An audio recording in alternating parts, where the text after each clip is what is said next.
Listening for communication is part of Diploma in Communication course material. You will listen to different types of talk that are intended for developing your listening skills. Listen to them carefully and also to the instructions that follow and complete the tasks assigned.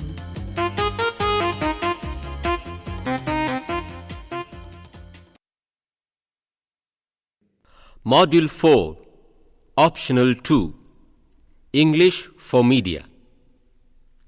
Listen to a speaker talking about how communication evolved. It's a story of how our Stone Age ancestors started communication and how it has developed to a very advanced state in the modern technological age.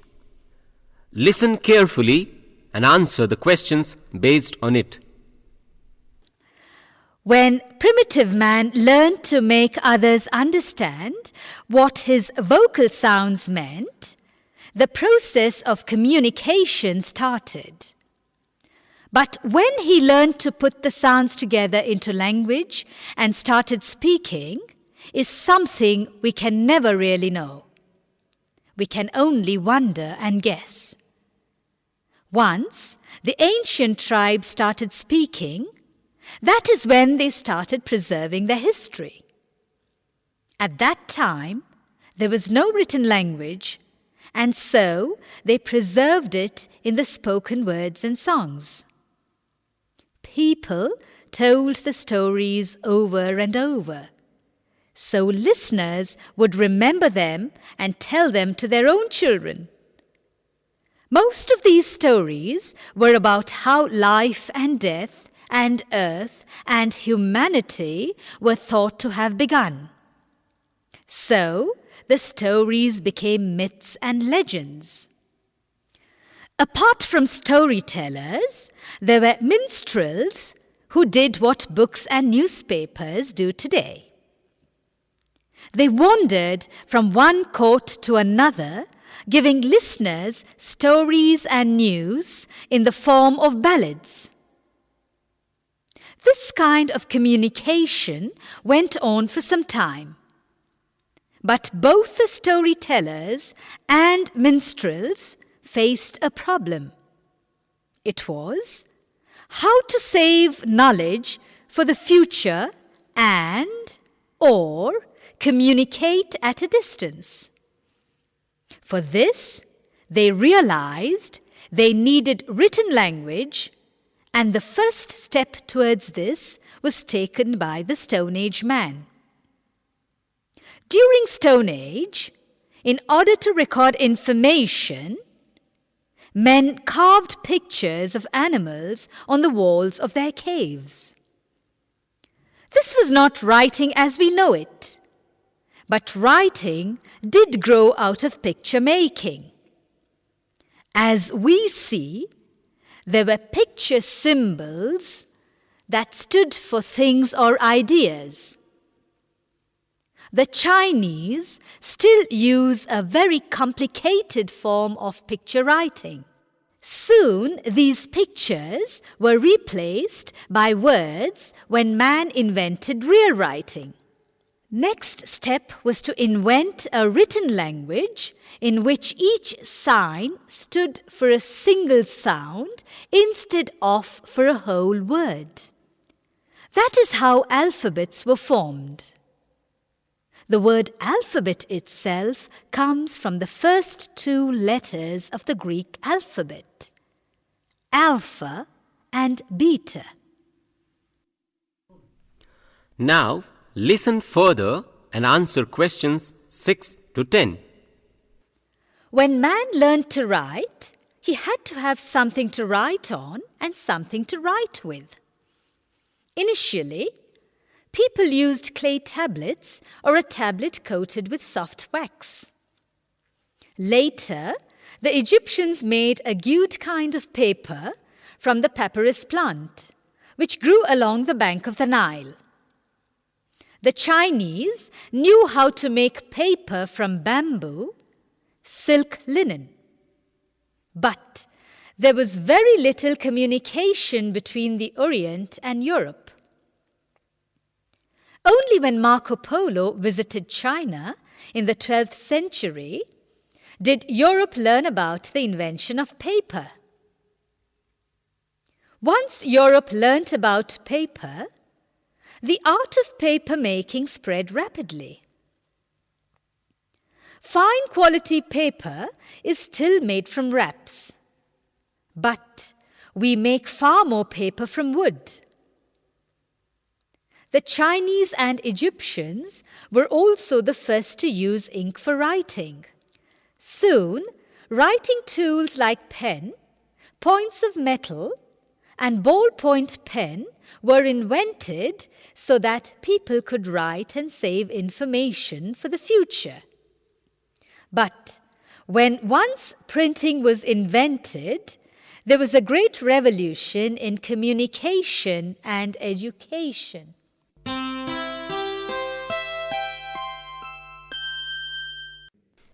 Unit 2, Print Media. Listen to a conversation between two persons and answer the questions on page 24. Hi, Suresh. Hi, Vivek. Not to be seen at all? Oh, yes. With election on card, I'm busy these days. But what have you got to do with the elections? Do you know, I've become a member of United National Youth Campaign in Action. Oh, I see. But what's it all about? Well, a group of socially conscious youngsters who are students in various colleges in city have come together with the aim of spreading awareness about the importance of voting among the youth. Haha, that sounds interesting. But why the youth alone? You see, we blame the government for all the city's woes. But when it comes to electing the right candidate, there are many of us who treat the polling day as a holiday. We then spend the next 5 years in coffee shops criticizing the government for what it is not doing. When 53% of the population consists of the youth, every single vote makes a difference. I never knew that more than 50% of the population are youngsters. And how do you go about creating awareness among youngsters?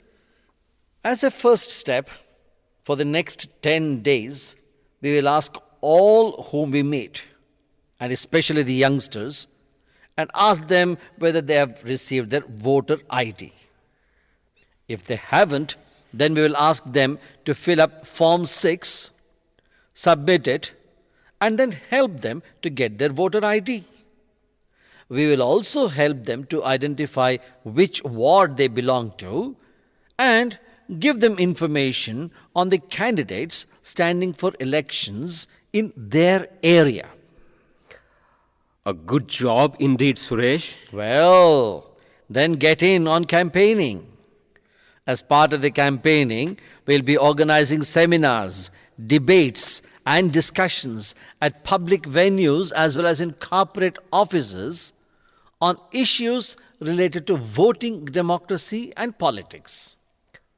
You know, films are also part of the campaign. We'll be screening movies based on various social issues. A number of NGOs are also involved in this. No wonder you're so busy. And if you have any printed brochure or pamphlet, why don't you give it to me? I would like to pass it to all the youngsters whom I know. Oh yes, I will. And I'm also going to give you some passes too. Passes? What passes? Oh, the grand finale is a rock show featuring some of Bangalore's best bands. You know, rock concert is the best bet to attract a large number of youngsters, isn't it? Yes, of course. I agree with you. We have an MC who will use this as a platform to speak to the youth about voting. That's a good idea. Oh, that's not the end of the story. We members are also planning to collect data on the number of people we have reached out to, and the results will be submitted to the Chief Minister of Karnataka. And my suggestion is your organization should take up other social issues too, in order to create an awareness and involvement among youngsters. Oh, why not? And I wish you too should join our organization. But I'm sorry. Right now, I've got some other commitments.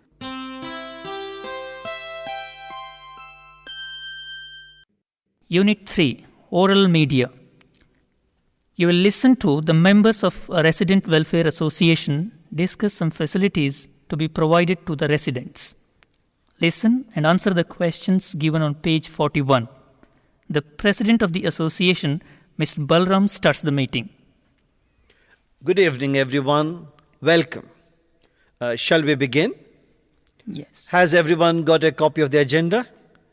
Mr. Jagdish, can you take down the opinions and action points? Yes. All right. Now, the first item on the agenda is to provide security to this colony. Miss Geeta, would you like to set the ball rolling? Sure. In my opinion, we have to appoint at least 10 security guards immediately, and they have to patrol the area between 6 p.m. and 6 a.m. You're perfectly right. With an increase in theft and attacks on elderly people, we need to appoint them immediately.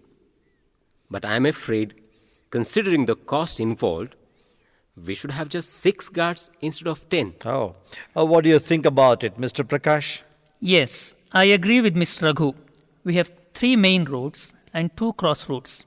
So, I think 6 guards can easily manage the area, and I suggest we approach some agency in appointing them. I can't really go along with you there.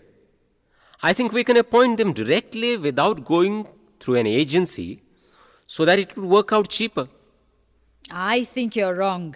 If we are involved directly, it means we have to shoulder the responsibility of recruiting and supervising. If there is an agency to do their job, then we save both time and work. Shall we arrive at a consensus on this issue? I think, as Miss Geeta says, we'll go for an agency and see how it works. Does anyone have any questions before we move on? Thank you, everyone.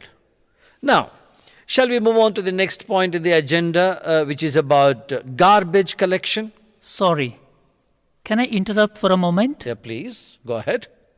I have a flyer which gives us details of an organization involved in collecting garbage. Can I have a look at it? There are enough copies for all of us. Can you pass this to others, Balram? Have you read this? It says that garbage collection is only thrice a week. That will not be suitable for a residential area like ours. You're right. Our idea is to remove the bins so that our surroundings are neat and clean. If the garbage is cleared only on alternate days, then bins may overflow, leaving an unhygienic environment. Can I make a suggestion? We can appoint 2 persons for door-to-door collection of garbage in a handcart. You're right. We'll give a try for a month or 2 and see whether it's working well. Oh, well, we are nearly out of time. Can we come to a conclusion? Yes. So, what we have decided is, for appointing security guards, we will seek the help of an agency. And for garbage collection, we'll appoint 2 persons. So, do we all agree to that? Yeah. That's fine. That's fine. Well, thank you very much, everyone. We'll meet again on the 4th of next month at 2 o'clock. Thank you. Thank you.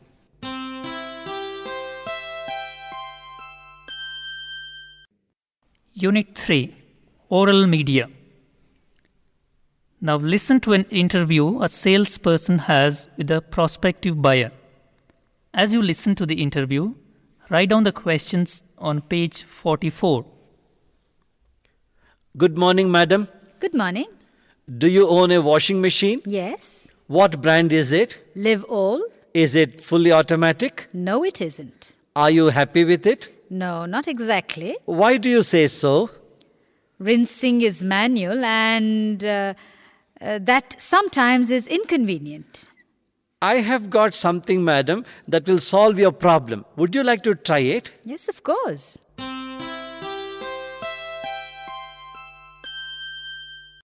Unit 3 Oral Media.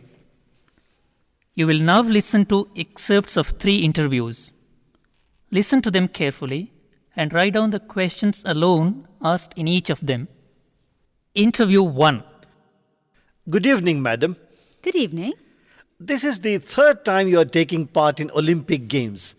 Has the third Olympic Games experience dimmed the anticipation and excitement? No, never. The thrill of Olympic never goes. Each time is a different experience. And it's always unique and exciting. Which do you think is the most exciting moment? Oh, the entire thing is exciting. The torch, the oath-taking, competing against the best in the world and experiencing the great patriotic feeling. Everything is exciting. Besides, living in the Olympic village, meeting world-famous sportspersons and watching them perform, it's all a great experience. But what about your own performance in the last Olympics? I did pretty well, considering I had no preparation. I was happy to be there, but I wasn't in my best form. It all happened in a flash. Doesn't that demonstrate how chancy sports is as a career? I'm sorry, I don't think so. The beauty of sports is not winning, but participating and performing. Even losing is a sweet kind of pain. Interview 2. Listen to an interview with a poet turned script writer. Good morning, sir. It's a pleasure to talk to you this morning. Your success as a script writer is commendable, and I'm sure listeners will enjoy listening to you. Oh, thank you. It's my pleasure too. Why do you think some movies turn out to be a big hit? Well, one of the factors I feel is the storyline. How realistic and how relevant it is to the given time matters a lot. Other factors are unconventional techniques and powerful characters. What have you got to say about violence in movies? Today, we live in a very violent time, not necessarily associated with war. On the surface, we believe that in a society like ours, which is steeped in rural tradition, violence is less evident. But that is not true. Today, there is the intellectual violence all too evident. It is not necessarily physical in nature. And that is the kind of violence that is shown in movies. Do you appreciate magic realism that is often portrayed in films? Reality is boring sometimes, so you put magic element into it. Magic realism, to put it briefly, is putting reality in such a way that it becomes real. Interview 3. Listen to an interview with a consultant psychiatrist who is going to talk on how to recognize and help those with clinical depression. Good evening, doctor. Can you tell us what causes depression? Depression can be caused by internal or genetic factors, but external events can precipitate depression also. Depending on one's genes, one can get depressed and not be able to get out of it. It comes and goes. Some people are predisposed to react to small or no stresses. Do people react differently to external stresses? It depends on one's personality. There are people who are introverted and self-controlled who assess their reality on their own. However, there are others who react to the external world and to what people have to say about them. These people, especially those in professions like acting or modeling, tend to become impulsive and may even go to the extent of committing suicide. They may be intellectually stable, but emotionally they can fluctuate. What are the symptoms of clinical depression? It could be inexplicable crying spells, sleeplessness, change in eating patterns, weight loss, inability to concentrate, lack of sexual desire, a change in family or friendship patterns. Well, basically, any behavior that is not normal. Why do people hesitate to seek help? Well, there is still a social stigma about psychiatric illnesses. Many feel that by admitting to needing help would mean a loss of self-worth.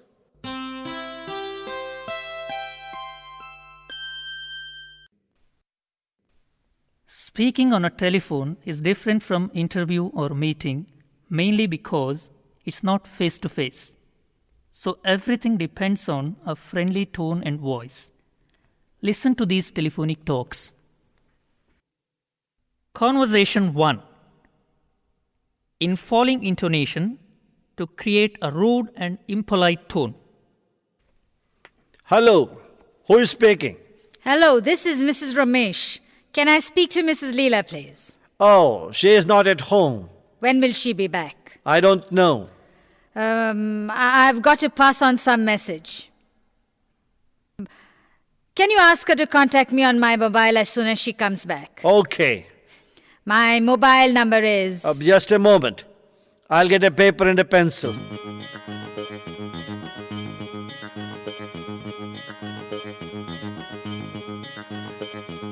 Yes, tell me now. It is 9845632212. Please do not forget to inform her about my phone call. Okay. Conversation 2. In rising intonation to create a friendly tone. This is Prabhu speaking. May I know who is calling, please? Hello, I'm Mrs. Ramesh. Can I speak to Miss Leela, please? She has gone out.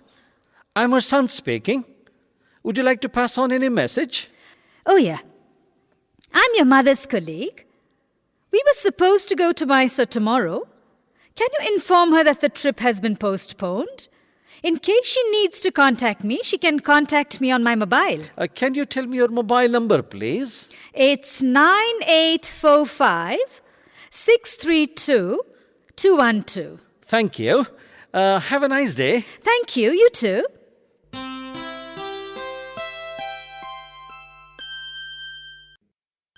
Unit 4. Visual Media.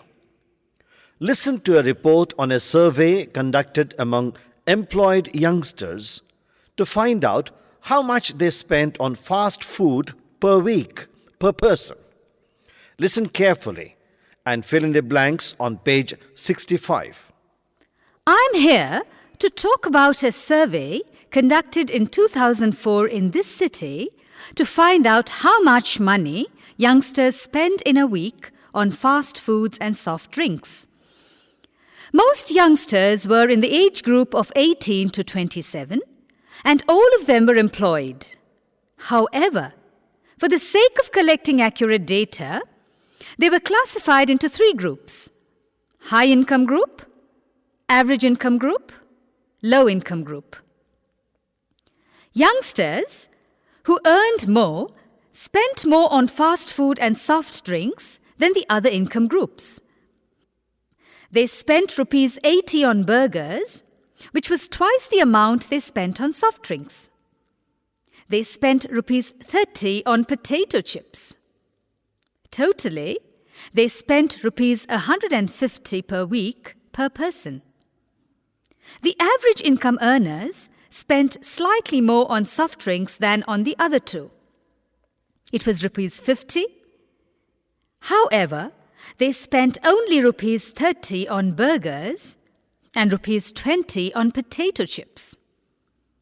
Obviously, the low-salaried earners spent less on fast foods when compared to the other groups. They spent only rupees 20 on burgers, rupees 30 on soft drinks, and rupees 20 on potato chips. It is interesting to note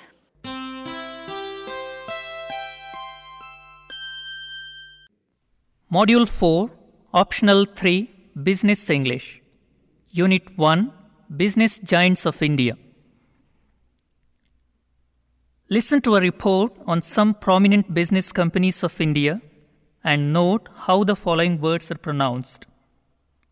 CONSULTANCY, SPECULATION, CAPITALIZATION,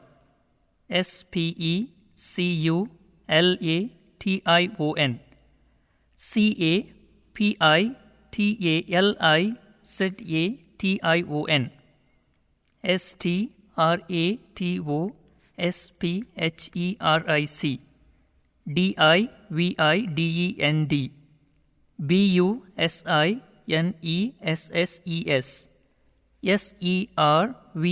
SERVICES. TCS Net exceeds Infosys Wipro combines. Economic Times, September 16, 2000. By now, almost everyone knows that Ratan Tata is sitting on a gold mine called Tata Consultancy Services. Nor is it a secret that TCS is larger than Wipro and Infosys, the two software companies that seem to hog all the limelight all the time, mostly by virtue of their stratospheric share prices and huge market capitalization. Since TCS is not listed on the stock exchanges, it has had to stay in the shadows, except for periodic bouts of speculation as to when it might go public. But here is the real rocker. TCS's net profit is larger than that of Wipro's and Infosys's combined. Yeah, that's right. Add the profits of Wipro and Infosys, and they'll still fall short of what TCS makes. Our apologies to Azim Premji and Narayana Murthy if we sound like party poopers. Here is how the numbers stack up. Tata Sons has reported an 18% growth in its net to rupees 662 crore for the year 1999-2000, compared with profits of rupees 553 crore in the previous year. Its pre-tax profits rose 20% to rupees 700 crore according to top-level sources in the Tata Group. It was rupees 585 crore the previous year. Traditionally, more than 90% of Tata Sons' profits come from its software services in TCS. Net profits of TCS for 1999-2000 are pegged at rupees 600 crore. This places it higher than the combined net of the top two listed software companies, Wipro and Infosys Technologies. While Wipro earned net profits of rupees 301 crore, Infosys recorded a net of rupees 294 crore, that is, rupees 595 crore put together. $1 million question then. What could be the valuations of TCS? A rough guesswork on the basis of simple arithmetic suggests that it could be around rupees 150,000 crore, which is $32 billion. Wipro enjoys market capitalization of rupees 67,000 crore, that is $14.7 billion, and Infosys of around rupees 56,000 crore, that is $12.3 billion. Tata Sons has paid an equity dividend of 165% on enhanced capital for 99-2000 after a bonus issue in the ratio of 1 share for every 2 shares held. Tata Sons is an unlisted company of the group, having key businesses like software services and economic consultancy services. However, the growth rate of Tata Sons' bottom line has come under pressure for 1999-2000, indicating slow growth in its software businesses. For the preceding 2 years, Tata Sons had recorded a net growth of over 90% on the back of huge earnings from TCS. In 1998-99, Tata Sons' net profits grew 101% to rupees 553 crore, while in 1997-98, the net profits rose 93% to rupees 274 crore.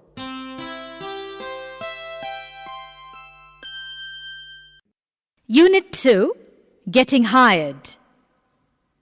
Listen to the interview and note the pronunciation of the following words. DOSSIER, RESUME,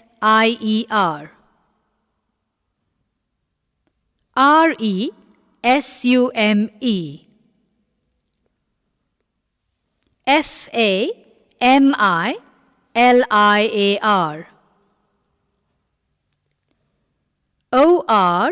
ORIENTAL,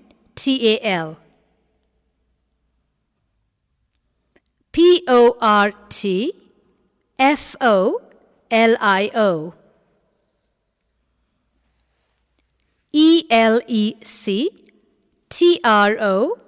ELECTRONIC, PERKS, PLATEAU.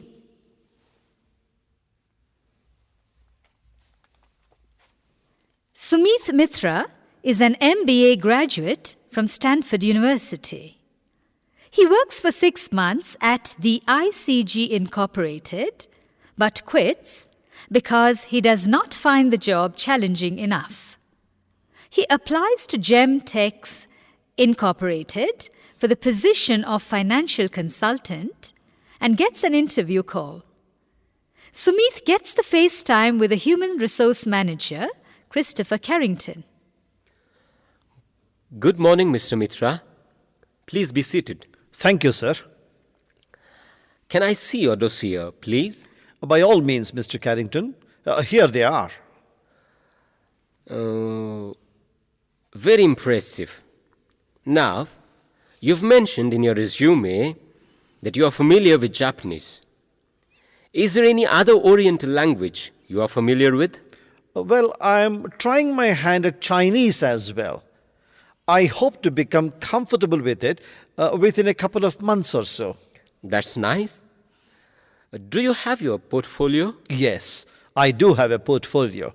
Here it is. You were looking after the electronic department at the ICG. Your record there is excellent, and so are your references. May I ask you why you left that job? Well, I felt that I had reached a plateau there.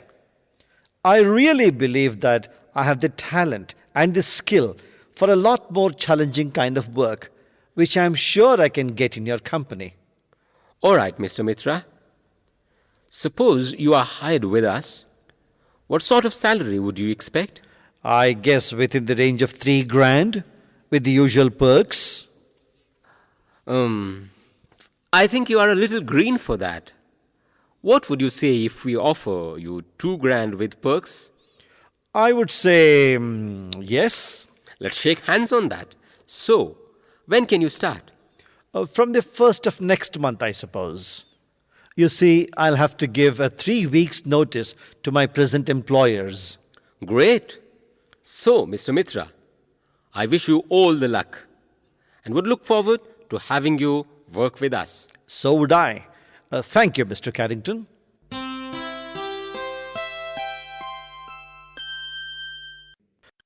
Unit 3, Internet Shopping and E-Commerce. Listen to a special report on e-commerce from the BBC News. There are some words missing in the report.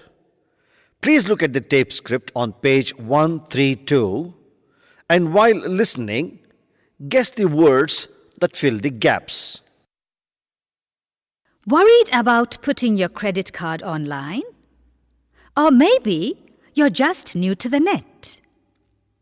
BBC News Online explains what happens when you buy something over the internet. Special report.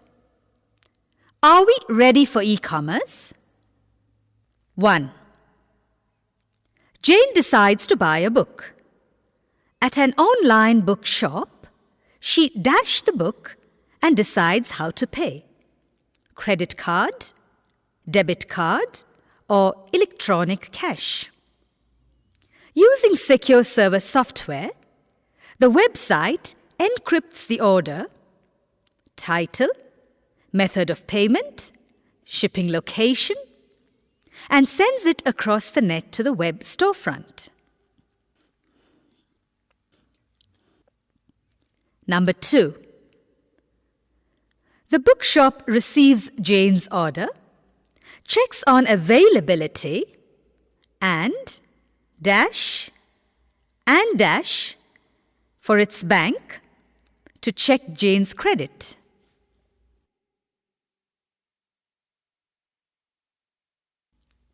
Number 3. Jane's credit card information is not sent to the bank on the internet, but on a secure network that dash out hackers. The bank decrypts Jane's charge and puts it into the bank network's format. Number 4. The bank dash Jane's credit, then sends the purchase authorization to the bookshop. Number 5. The shop tells Jane that her purchase is authorized, when it will ship, and dash its warehouse to send Jane's book. Number 6. Jane's order is shipped, her preferences noted in a marketing database. The sale dash in accounting, and the money collected through treasury. Listen again to the text. Notice the way the following words are pronounced. ENCRYPTS, PREFERENCES,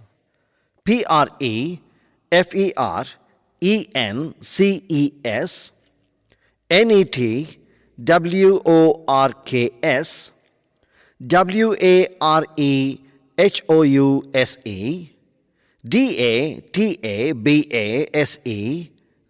AUTHORIZATION. Worried about putting your credit card online? Or maybe you're just new to the net. BBC News Online explains what happens when you buy something over the internet. Special report. Are we ready for e-commerce? 1. Jane decides to buy a book. At an online bookshop, she dashes the book and decides how to pay. Credit card, debit card, or electronic cash. Using secure server software, the website encrypts the order, title, method of payment, shipping location, and sends it across the net to the web storefront. Number 2. The bookshop receives Jane's order, checks on availability, and dash for its bank to check Jane's credit.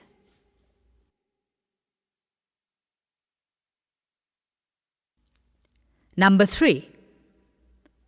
Jane's credit card information is not sent to the bank on the internet, but on a secure network that dash out hackers.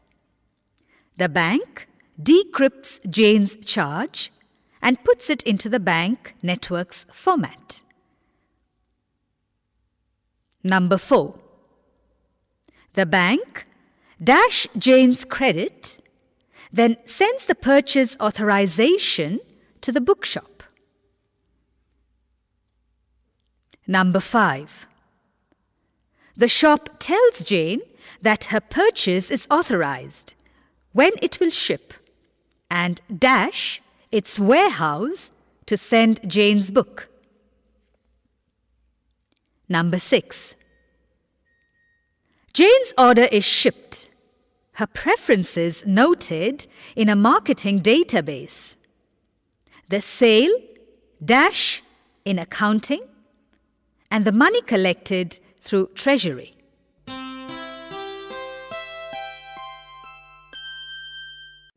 Unit 6. China in the Business World. Listen to the passage and answer the questions given on page 63. Since adopting market reforms in 1978, China has been among the world's fastest growing economies.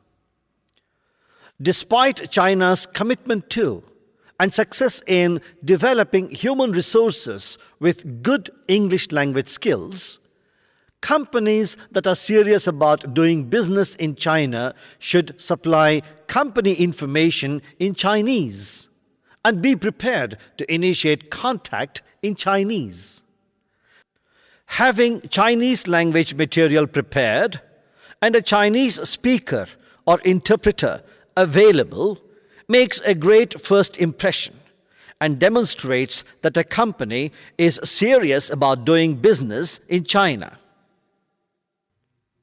Small firms also need to be resourceful about finding affordable Chinese language expertise.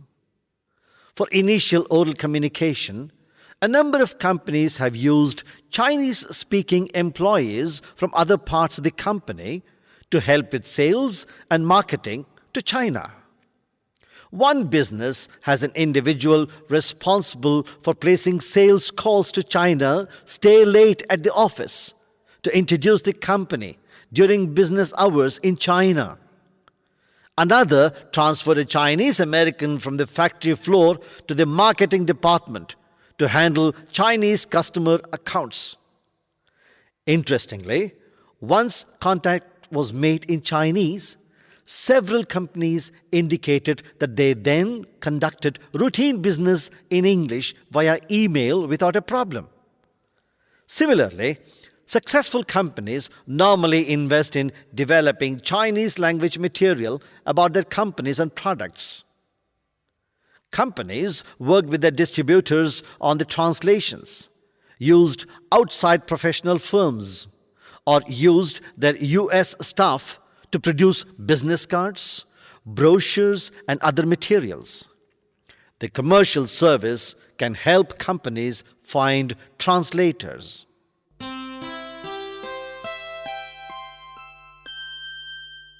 Unit 4. Sales and Marketing. Listen and notice the pronunciation of the following words: COMBINATION, QUALITY, CONSUMER, REVENUE, IMPROVEMENT,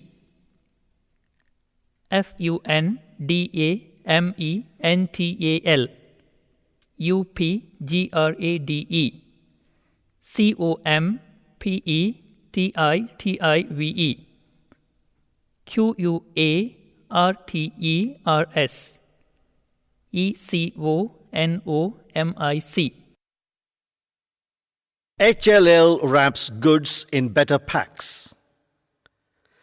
It's a combination of a clear shift in strategy and an uptrend in the economy that should see consumer goods major HLL reporting one of its best performances in recent times. Part of that is also due to the fact that the company will be growing from a low base.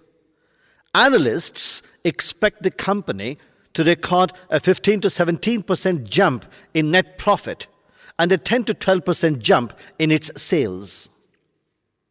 An improvement in rural demand is likely to boost HLL's sales. This will be coupled with higher profit realizations across segments such as fabric wash, personal care, and coffee, said an analyst at ICICI Securities. Cost pressures continue to impact profit margins on a big scale, but HLL is expected to offset this with a robust sales growth, higher fiscal benefits, and reduced losses from its foods businesses. There are some strong fundamental factors helping HLL's growth. A normal monsoon, robust economic growth, and strong consumer confidence helped boost profitability levels. The company has been able to pass on cost inflation and enable an improvement in its revenue mix in favor of high-value products. In addition, higher fiscal benefits from investment in tax exemption locations and a competitive edge versus the unorganized segment after implementation of VAT are an added bonanza. Driven by quality upgrades and price cuts, volume growth has shot up in HLL's HPC business, which is expected to report an uptrend in volume in the coming quarters. Analysts expect the company's advertising and promotion expenses to also go up in the next quarters. HLL's attempt to reach out to the consumer has been more pronounced, with several brands across detergents, skincare, and soaps being revitalized.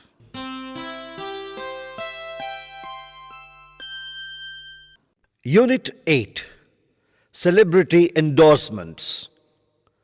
Listen to a text about the opinions of the experts on choosing the right celebrity. After listening, state whether the statements given on page 91 are true or false. Number 1. Decide how Hollywood you want to go. There are several ways to get celebrities involved. Paid or unpaid testimonials, where the celebrity actually uses the product, service, and talks about it in an ad. Think Suzanne Somers and Thai Master infomercials. Paid endorsements, where the celebrity is paid to promote the product by saying whatever the company asks them to say. Back to Grant Hill and Sprite. Indirect endorsements, where celebs wear the clothing, drink the soda in public, etc., but are not paid to do so. And licensing, or getting permission to use someone or something's name or image for a product, usually for a fee or royalty. Number 2, find a match. You've got to get the right celebrity, insists Leviton. To us, Whoopi is a paradox. She's funny but smart. She's got a lot of attitude, but she's dignified. She speaks to everybody, young and old, black and white, female and male. We wanted those attributes for Flues. Finding appropriate celebs is often as simple as conducting internet research. Says Bishop, you can also subscribe to the licensing letter, which will give you a lot of information about celebrities who are available, companies looking for products to license, and companies with products to license. Number 3, just do it. They can't say yes unless you ask. So, pick up the phone or type up a letter. Bishop suggests sharing your company's vision, being excited, and most important, telling them what's in it for them. How will they benefit? Bishop asks. It must be a win-win situation for all parties involved. Number 4. Remember, it's not all about the Benjamins. Sure, big names like Michael Jordan command multi-millions for endorsements. But there are options for cash-strapped startups. You might not be able to offer them a big fat advance check, says Bishop, but give them something else of value. Stocks in your company, merchandise, or whatever else you can think of. If the celeb you want is still completely out of range, St. James suggests trying a lesser-known celebrity who may still be effective due to their knowledge of the product. Or try the testimonial alternative.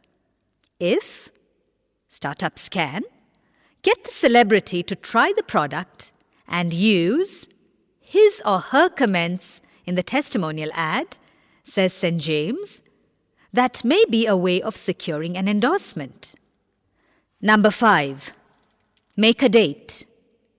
Never sign a celebrity unless you've spoken to that celebrity and you know where their head's at, Leviton says, recalling his own initial conversation with Goldberg. Beyond being just a spokesperson for the company, Goldberg appears on the Flu's site and even speaks to retail partners and corporate clients. She's been known to call and personally thank corporations for their business. Number 6. Make it a complete campaign. A celeb may be just enough to get noticed. But don't limit yourself to just that, suggests Leviton. Make it about building a brand, not just about making noise. Listen once again and notice how the following words are pronounced. CELEBRITY, ENDORSEMENT, QUALITY, IMAGE,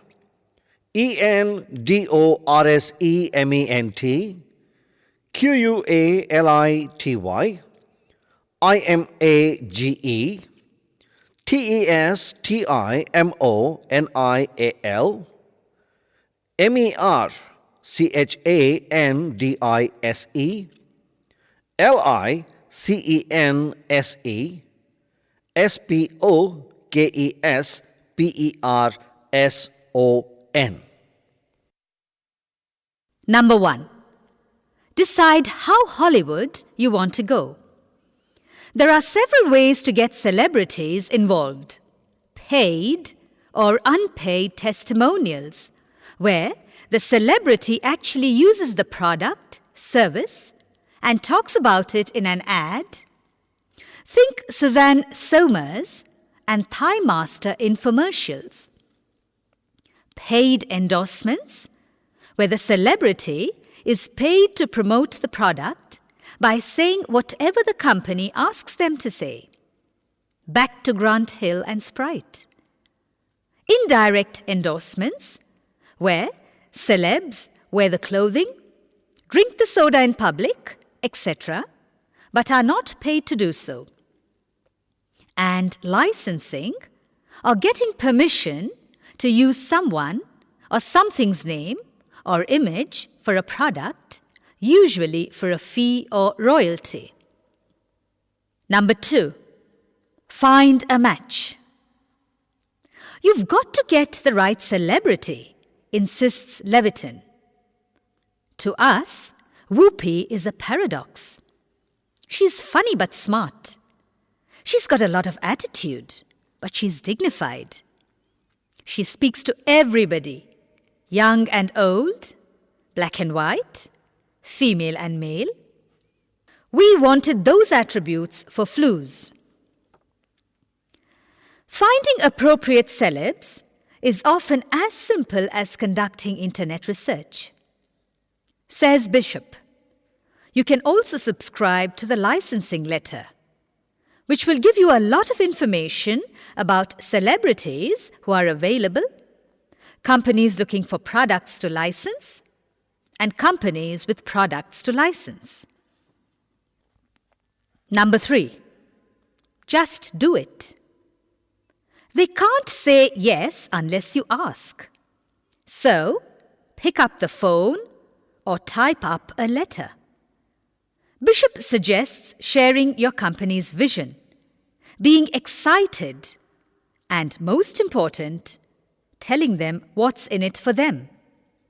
How will they benefit? Bishop asks. It must be a win-win situation for all parties involved.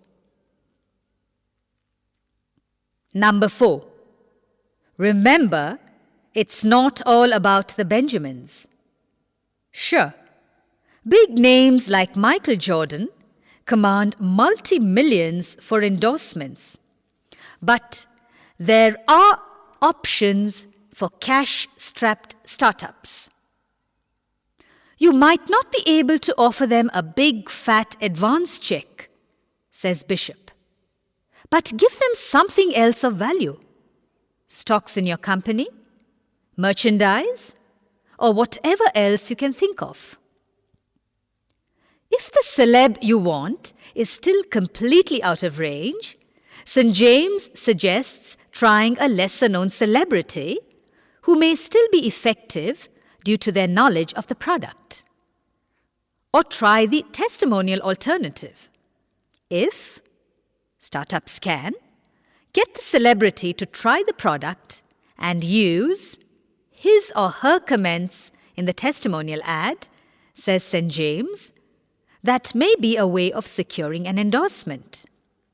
Number 5, make a date. Never sign a celebrity unless you've spoken to that celebrity and you know where their head's at, Leviton says, recalling his own initial conversation with Goldberg. Beyond being just a spokesperson for the company, Goldberg appears on the Flu's site and even speaks to retail partners and corporate clients. She's been known to call and personally thank corporations for their business. Number 6, make it a complete campaign. A celeb may be just enough to get noticed, but don't limit yourself to just that, suggests Leviton. Make it about building a brand, not just about making noise.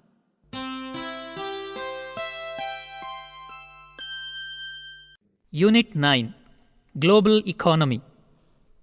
Listen to the passages and get familiar with the 3 pillars of global economy. 1. The World Bank. The World Bank is a vital source of financial and technical assistance to developing countries around the world. It is not a bank in the common sense. It is made up of 2 unique development institutions owned by 184 member countries. They are the International Bank for Reconstruction and Development, IBRD, and the International Development Association, the IDA. Each institution plays a different but supportive role in its mission of global poverty reduction and the improvement of living standards. The IBRD focuses on middle-income and credit-worthy poor countries, while the IDA focuses on the poorest countries in the world. Together, it provides low-interest loans, interest-free credit, and grants to developing countries for education, health, infrastructure, communications, and many other purposes. 2. The International Monetary Fund. The IMF is an international organization of 184 member countries. It was established to promote international monetary cooperation, exchange stability, and orderly exchange arrangements, to foster economic growth and high levels of employment, and to provide temporary financial assistance to countries to help ease balance of payments adjustment. 3. The World Trade Organization, WTO. The WTO is the only global international organization dealing with the rules of trade between nations.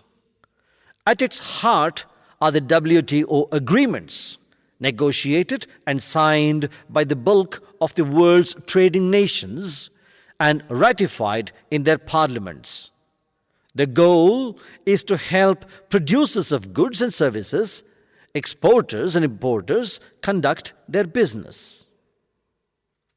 Listen again and notice how the following words are pronounced: UNIQUE, INSTITUTION, MISSION,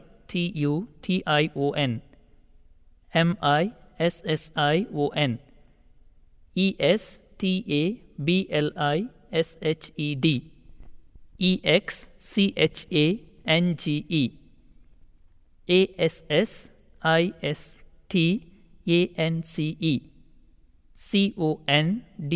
CONDUCT. 1. The World Bank. The World Bank is a vital source of financial and technical assistance to developing countries around the world. It is not a bank in the common sense. It is made up of two unique development institutions owned by 184 member countries. They are the International Bank for Reconstruction and Development, IBRD, and the International Development Association, the IDA. Each institution plays a different but supportive role in its mission of global poverty reduction and the improvement of living standards. The IBRD focuses on middle-income and credit-worthy poor countries, while the IDA focuses on the poorest countries in the world. Together, it provides low-interest loans, interest-free credit, and grants to developing countries for education, health, infrastructure, communications, and many other purposes. 2. The International Monetary Fund.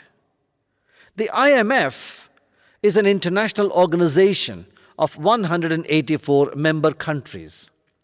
It was established to promote international monetary cooperation, exchange stability, and orderly exchange arrangements, to foster economic growth and high levels of employment, and to provide temporary financial assistance to countries to help ease balance of payments adjustment. 3. The World Trade Organization, WTO. The WTO is the only global international organization dealing with the rules of trade between nations. At its heart are the WTO agreements, negotiated and signed by the bulk of the world's trading nations and ratified in their parliaments. The goal is to help producers of goods and services, exporters and importers conduct their business.